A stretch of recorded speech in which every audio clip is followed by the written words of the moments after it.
Magandang araw po sa inyong lahat. Itinatanong po sa amin, bakit mahigpit na ipinagbabawal sa Iglesia ni Cristo ang magtanan? Sapagkat ang gayong gawain ng sinuman, halimbawa ay binata at dalaga ay lumalabag po sa kautusan ng ating Panginoong Diyos sa mga anak. Ganito ang mababasa. Dito po sa Mateo sa 15 at 4, ito ang pagtuturo ng Biblia. Sapagkat sinabi ng Diyos, igalang mo ang iyong ama at ang iyong ina, at ang manungayaw sa ama at sa ina ay mamatay siyang walang pagsala. Ang utos po ng Diyos sa mga anak ay igalang ang ama at ina.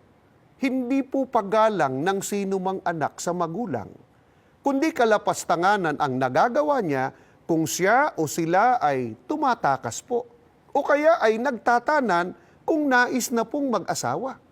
Kaya kung nasa hustong gulang na po ang sinumang binata o dalaga sa loob ng Iglesia ni Cristo na nais na pong mag-asawa, ay tinatagubilinan po sila na lalo nilang ipakita at patunayan ang paggalang sa kanilang magulang.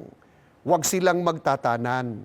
Sa halip ay ipaalam nila sa kanilang magulang ang kanilang binabalak na pagpasok sa buhay may asawa o pagpapakasal.